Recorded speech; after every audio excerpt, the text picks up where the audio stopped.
Hello. അപ്പം നമ്മുടെ 5th month scanning day ആണോ ഇന്ന്. അങ്ങനെ ഞങ്ങൾ മൂന്നാളും കൂടെ സ്കാനിങ്ങിന് വേണ്ടി വെയിറ്റ് ചെയ്തിരിക്കുകയാണ്. വെയിറ്റ് ചെയ്ത ശേഷം കുറേ നേരം ഒന്നും വെയിറ്റ് ചെയ്യാതെ തന്നെ നമ്മുടെ സ്കാനിങ് കഴിഞ്ഞു കേട്ടോ. എല്ലാ പ്രാവശ്യം ചെന്നാലും എങ്ങനെ പോയാലും ഒരു 12:30-1 മണി ആവാറുണ്ട്. പക്ഷേ ഈ പ്രാവശ്യം രാവിലെ തന്നെ സ്കാനിങ് കഴിഞ്ഞു. അങ്ങനെ സ്കാനിങ് കഴിഞ്ഞ് ഡോക്ടറിൻ്റെ അടുത്ത് വന്ന് അവിടെ വെയിറ്റിംഗ് ഏരിയയിൽ നല്ല കട്ട വെയിറ്റിങ്ങിലാണ് കേട്ടോ. സ്കാനിങ് പെട്ടെന്ന് കഴിഞ്ഞപ്പോൾ ഡോക്ടറെ കാണാൻ ഒരുപാട് ലേറ്റായി.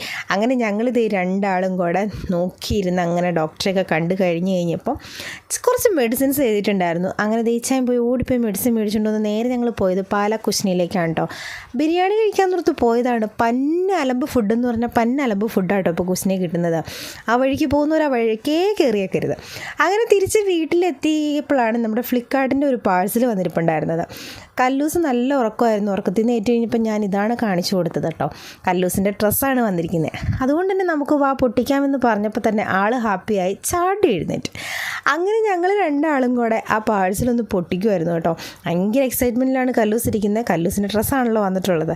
അങ്ങനെ ഞങ്ങൾ രണ്ടാളും കൂടെ അത് എടുത്ത് തുറന്ന് നോക്കിയപ്പോഴാണ് പറ്റി ഞങ്ങൾക്ക് മനസ്സിലായത്. ചെറിയ സൈസായിരുന്നു. ഈ ഇടയ്ക്കാണ് കല്ലൂസിന് നല്ല ഹൈറ്റും കൂടെ വെച്ചിട്ടുള്ളത് കൊണ്ട് ഇത് ഭയങ്കര ഷോർട്ടായിപ്പോയി കേട്ടോ. ടോപ്പും ചെറുതായിരുന്നു. കാര്യം സൈസൊക്കെ കറക്റ്റ് സൈസാണ് ഞാൻ കൊടുത്തിരിക്കുന്നത്. എപ്പോഴും ഓൺലൈനിൽ നിന്ന് മേടിക്കുന്ന സൈസായിരുന്നു കൊടുത്തിട്ടുണ്ടായിരുന്നത്. പക്ഷേ എങ്കിലും സൈസ് ചെറുതായിപ്പോയി. അങ്ങനെ ആ ഒരു വിഷമം എനിക്കും കല്ലൂസിനുണ്ടായിരുന്നു. കാരണം നല്ല സ്കേർട്ടും ടോപ്പും ആയിരുന്നു, നല്ല മെറ്റീരിയലും ആയിരുന്നു. അതും നിസ്സാര വിലയ്ക്കായിരുന്നു കേട്ടോ ഞാൻ വാങ്ങിച്ചത്. അതിൻ്റെ ഒരു വിഷമം എനിക്കും കല്ലൂസിനും ഉണ്ടായിരുന്നു. പിന്നെ എന്ത് ചെയ്യാൻ, റിട്ടേൺ ചെയ്യാതെ നമുക്ക് നിവർത്തിയില്ലല്ലോ.